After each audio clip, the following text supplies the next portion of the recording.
Hello everyone, a very big good morning to all of you. कैसे हैं आप सब? आई विश आप सब बहुत बहुत बहुत ही अच्छे हों, स्वस्थ हों, मस्त हों, खुश हों और अपना बहुत ही अच्छे ढंग से ख़्याल रख रहे हों। क्योंकि फ्रेंड्स, सर्दियों में अगर आपको अपने लक्ष्य की ओर कदम बढ़ाने हैं तो अपनी सेहत का पहले ख़्याल रखना होगा। तो बस आज सर्दी बहुत ज़्यादा है और सुबह में क्योंकि मैं पढ़ाई नहीं कर पाई थी, तो बस मॉर्निंग रूटीन फिनिश करने के बाद मुझे थोड़ा-सा टाइम मिल गया है, जो कि 45 मिनट अप्रॉक्स है। तो बस उस समय में मैं बैठकर अभी पढ़ाई कर रही हूँ, क्योंकि अभी सबको चाय पीने में देरी है। तो जब तक सब चाय पीने के लिए एकदम से रेडी होंगे, तब तक मैं थोड़ी-सी पढ़ाई कर लेती हूँ। क्योंकि हम हाउसवाइफ्स हों, चाहे हम अदर पर्सन, मतलब आप किसी को भी कह सकते हैं, हर किसी को लाइफ में कुछ ना कुछ काम होता है। हर दिन कुछ ना कुछ बिज़ी रूटीन हर किसी के होते हैं। तो इस बिज़ी रूटीन में से अपने लिए, अपने लक्ष्य के लिए, अपने अ, उद्देश्य के लिए टाइम कैसे चुराना है, ये तो सीखना ही पड़ेगा। तो बस ऐसे ही मैंने भी एक छोटा-सा काम जो है एडजस्ट किया है, अब या यूँ कह लीजिए मैंने टाइम की चोरी की है। तो बस मुझे 45 मिनट का अभी टाइम मिल गया है, जिसमें मैं सीडीपी का फर्स्ट चैप्टर रिवाइज़ कर रही हूँ, जो कि मैंने आप सबके साथ शेयर किया था कि मैंने न्यू बुक ली है, जिस बुक का मैं फर्स्ट चैप्टर अभी पढ़ रही हूँ। इस बुक का जो फर्स्ट चैप्टर है, वो बाल विकास तथा शिक्षा के उद्देश्य है। तो इसको हम child development and objective of education English में कहते हैं।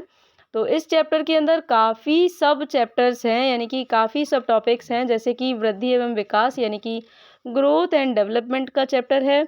उसके बाद विकास के सिद्धांत यानी कि प्रिंसिपल ऑफ चाइल्ड डेवलपमेंट है। उसके बाद educational implication of the principles of child development यानी कि बाल विकास के सिद्धांतों का शैक्षिक महत्व है। तो बस इसी तरह के काफ़ी इसमें चैप्टर्स हैं, तो इसीलिए मुझे इस फर्स्ट चैप्टर को जो है कंप्लीट करने में टाइम लग रहा है।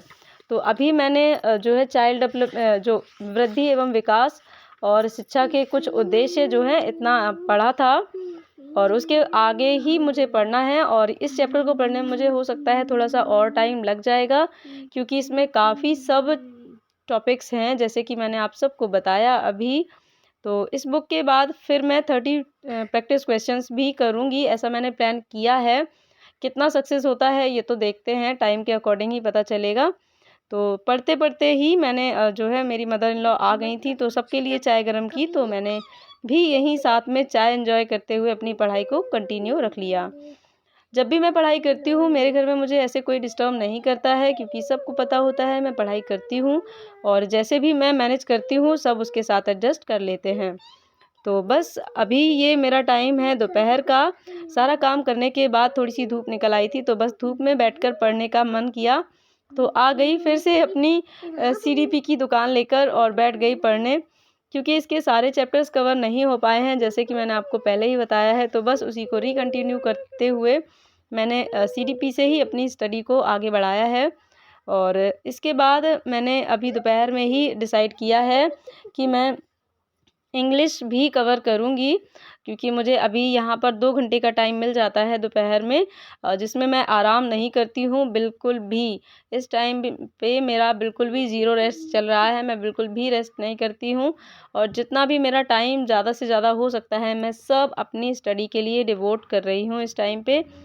क्योंकि अगर आज नहीं तो कभी नहीं, है ना? हर किसी को दिन में 24 घंटे ही मिलते हैं, और कौन कितने बेहतरीन ढंग से इन 24 घंटों को मैनेज करता है, इन 24 घंटों में अपना स्टडी टाइम मैनेज करता है, अपना टाइम मैनेजमेंट स्किल जो है वो दिखाता है, बस वही आगे निकल जाता है।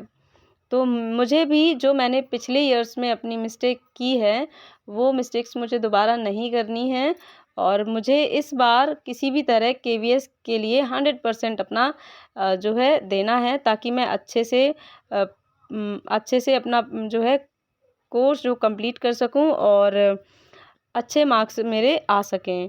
तो बस इसी की तैयारी में देखिए, मैंने आपको दिखा भी दिया है कि अभी मैं बाल विकास के आयाम पढ़ रही थी। तो इसका चैप्टर भी काफ़ी लेंदी है, देखिए मैं आपको दिखाती भी जा रही हूँ साथ के साथ में। तो बस इसका जितना मुझसे हो सका मैंने एक सब टॉपिक कंप्लीट इसका कर लिया है। उसके बाद अभी मैं पढ़ रही हूँ एनसीईआरटी इंग्लिश क्लास 7th की बुक, जिसमें टोटल 33 चैप्टर्स हैं और इसमें से मैंने 8 चैप्टर कंप्लीट कर लिए हैं और अभी मैं जो है 7 चैप्टर मैंने कंप्लीट कर लिए हैं और अभी मैं 8 चैप्टर्स का पढ़ रही हूँ। मैं डेली कोशिश करती हूँ इसके ज़्यादा से ज़्यादा चैप्टर पढ़ने की। ऐसा कोई फ़िक्स नहीं होता है कि मुझे 2 पढ़ने हैं, 3 पढ़ने हैं या ज़्यादा। मैं जितना ज़्यादा से ज़्यादा एक दिन में हो सकता है मैं खींचने की कोशिश करती हूँ और किसी-किसी दिन टाइम कम मिलता है तो मैं कम पढ़ पाती हूँ। पर किसी भी दिन अगर मुझे टाइम कम मिलता है पढ़ने के लिए तो उसके लिए मैं रिग्रेट बिल्कुल भी नहीं करती हूँ, पछतावा बिल्कुल भी नहीं करती हूँ, क्योंकि हर दिन एक जैसा नहीं होता है, हर दिन एक जैसा प्रोडक्टिव नहीं होता है। किसी दिन समस्याएँ ज़्यादा होती हैं, परेशानियाँ ज़्यादा होती हैं, काम थोड़े ज़्यादा होते हैं, तो बस उसी के अकॉर्डिंग मैनेज कर लेती हूँ।